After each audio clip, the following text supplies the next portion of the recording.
Hi everyone. I just want to catch up with the last time you saw me on YouTube, but people who follow me on social media, Instagram, Facebook, my blog. Okay, now my dogs are trying to eat each other. Um, so just quickly, the last video I made was about the difficulties I was having with the process of getting top surgery in South Africa. So I just want to catch you up with that. Is I'm having surgery in 17 days' time. Okay. I've made notes here so I don't go off track. um, I spoke in the last video about getting funding because I couldn't afford the surgery.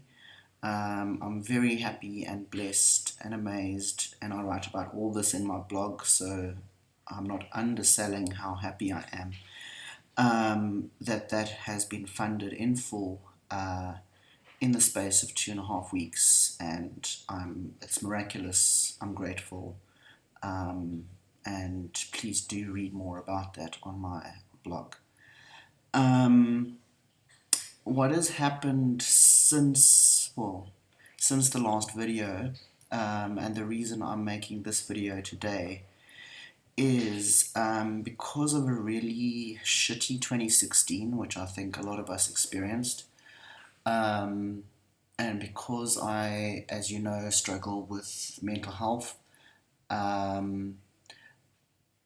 I think I kind of got through 2016 with a lot of the things that happened, but didn't acknowledge to myself that I was struggling, or I did, even when I did acknowledge it, I didn't.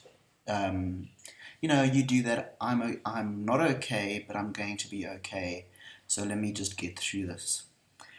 So there's a lot of denial that goes on with that, and even if you never really sit down. And when I say you, I mean me. So let me say me.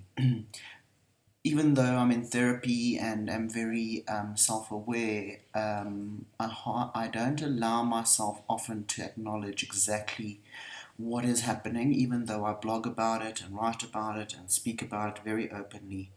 I hide a lot from myself. So I basically had a nervous breakdown.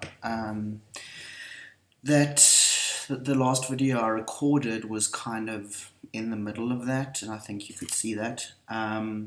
So the nervous breakdown is part of my having bipolar II. So I my mood is mostly depression, and that kind of the severity of that differs and goes up and down. But most of the time, I can function, and it's not a problem. But because of that, being able to function, and because I am in therapy and on meds and doing the things I have to do, I sometimes forget the warning signs, even though I've been dealing with this for 20 years. Anyway, I don't want to go into too much in this video because it's part of the hypermania that happens after depression as part of bipolar II. So I've only had about a handful, or maybe, I don't know, 5 to 10 hypomanic episodes in my life. So when you Google that, it's hypo, as in HYPO, mania. So what that means is my mind works really fast. I'm very, I can't rest. My brain is it's functioning at kind of hyper speed. So I can write really well and I can speak really well, and everything is just amazing. And because it's amazing, you don't realize how tired you are. You don't sleep. I don't eat properly. and excuse me for keep saying you instead of me. It's part of my self-defense mechanism where I speak about you instead of me. Anyway, so you can read more about that in the blog, and how I'm trying to take care of myself before surgery. But all the good news is that the surgery is in 17 days, and I've been managing my health with my doctors and all the experts, and I will be okay for surgery. And they've in fact said that not only should I not even consider delaying surgery, but the fact that I haven't had surgery up to now is a big part of the reason that I've had this breakdown, which of course I was in denial about because I didn't want to face my dysphoria. So the reason I'm making this video today, even though I should be resting, is the promise I made to myself as part of self-care is I would stay off social media as much as possible. And I broke that rule today, and I got drawn into writing a post about feminism. I mean, why do I have to write that post while I'm trying to rest? You know, fuck alone knows. So I want to speak about something exciting and good, and that's good for me to talk about. So the feminism was great as education, but this video is for me to talk about how I'm finally getting excited about surgery, because there's that kind of numb feeling once I hear you, and I say you because I've heard this from a number of people. Once you hear about surgery, you feel excited but also numb, and it feels kind of surreal. And that's okay, that's normal. But I want to talk about how just getting the date for surgery has changed so much in my life. Because I know a lot of you are, a lot of people focus on the physical alleviation of dysphoria. But the things I've noticed are that it's not just physical, it's complete and holistic in terms of physical, mental, psychological, and a whole lot of other things. So I just want to speak about that for me to get it out and to acknowledge it. So, how has knowing the date of top surgery changed my dysphoria? Okay. First of all, leading up to and going through the 6-month process of when I started the process of applying for top surgery, and it was difficult. I put my dysphoria aside because the process was so difficult. So I would say to a lot of people that I don't really have a lot of chest dysphoria, and I manage it, and it's not as bad as everyone else's. But the more difficult the top surgery process and getting it became, the more I realized how bad my chest dysphoria was. And that denial of not being able to have it tomorrow, or getting the date when you want it and having to jump through all these hoops, what I did was I didn't want to feel the dysphoria, so I was in denial about it. And then as soon as I got the date, or it became clear that I was going to get the date, my dysphoria changed completely. So just to give you an idea, I live at home, obviously. I work from home. The only time I go out is to gym, and to the shops and to friends. So I would only wear a binder when I would go to social occasions. And before the dysphoria got increasingly less, leading up to surgery, I would wear it to the shops. I couldn't wear it to gym because my chest is just too large, and there was no way I could work out comfortably. And I kind of put my headphones on, zoned out, and denied my own dysphoria. I figured that out. It's not that I wasn't experiencing dysphoria, it's just that my mind protected me from the dysphoria I was actually feeling.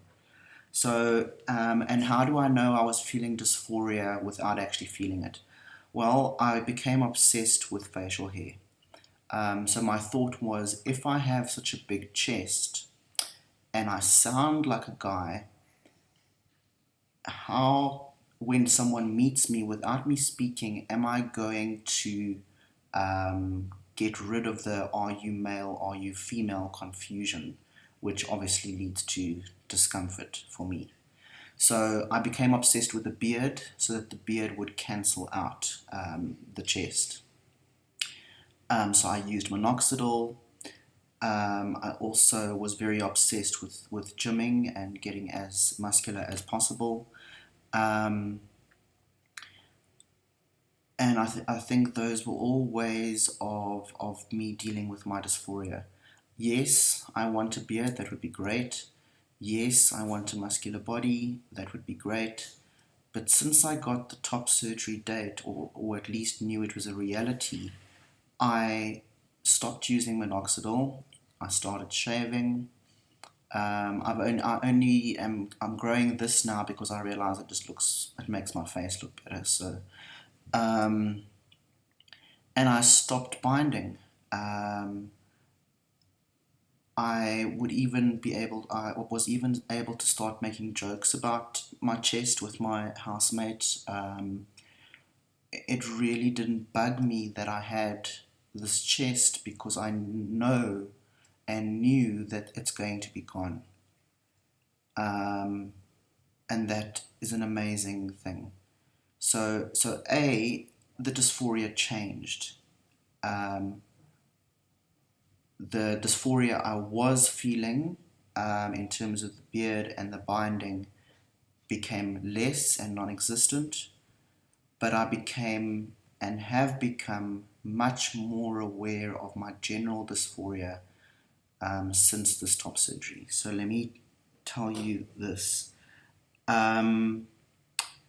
There's two main trans stories. Obviously, there's thousands, but the two main ones are people who knew that they were trans at the age of 3, and either told their parents or didn't, but have known their entire lives.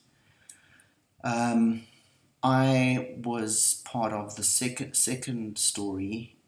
Again, even though there are thousands, the second most popular story is I only realized at the age of 35-ish, and it was a kind of 8 to 10 year process. Okay, I'm not 45, so it was somewhere between 30 and 40. I'm turning 40 in May, that it was a process. But I only came out as trans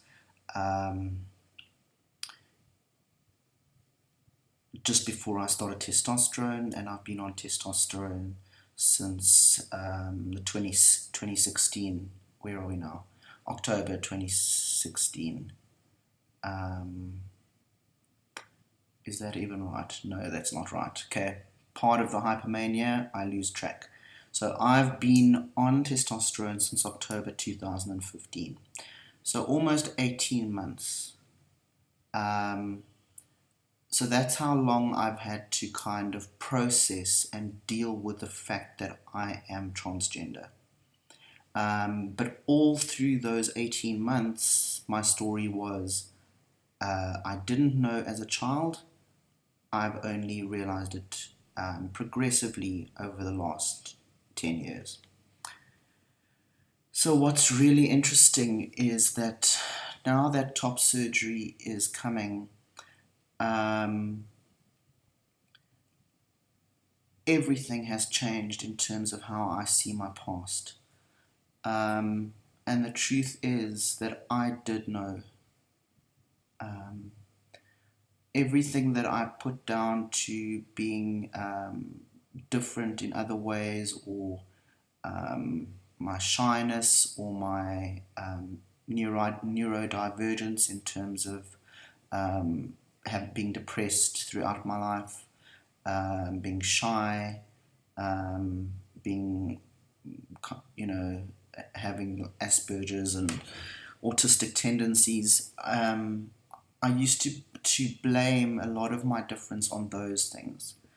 But what I've realized now is that those things are explained by those issues, because we're not single issue people. As Audre Lorde says, we do not lead single issue lives. Everything impacts everything else. But I think, well, not I think, I know now that I knew, well, a part of my mind knew that I was trans. The other part of my mind that protects myself was like, you know what, Jermaine is dealing with having been abused since the age of 3 by various people. Jermaine is shy. Jermaine is facing all of this stuff. There is no way I, as Jermaine's brain, am going to allow Jermaine to realize this. I always say that we remember things when we're ready to remember them. We acknowledge things when we're ready to acknowledge them. And that's why I never regret anything. But I have been trans since the day I was born, since the day I was conceived, since my previous lives. My mind just protected me from that knowledge, because I wouldn't have been able to handle it then, because I was going through other traumas. Anyway, as I say, I'm going to be writing blog posts about this, but I just wanted to celebrate with you and celebrate for myself the fact that just the knowledge of this pending top surgery in 17 days has already changed my history. It's changed my present. Just imagine how much it's going to change my future. And I know that for me, part of the journey is hiding that from me. It was so difficult to face the fact that I am trans and have been trans all this time, and how difficult it is to be trans in a world where people don't understand it, that I hid the bad and the good from myself. So I hid the dysphoria, I denied the dysphoria, I made it about something else, and I therefore delayed transitioning, and I delayed happiness.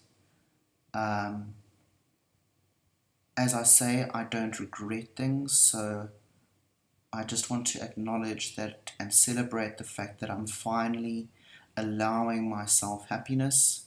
I'm allowing myself to be me, and I'm allowing everything I have ever deserved. I am enough. I am more than enough. I speak about self-care and self-love and self-worth often. I've done it for 20 years, but I've kind of reached that breaking point of, this is now time for Jermaine. this is now time for me to be myself, in myself fully. And I just wanted to pat myself on the back for that, celebrate that, and share that with you. Thank you.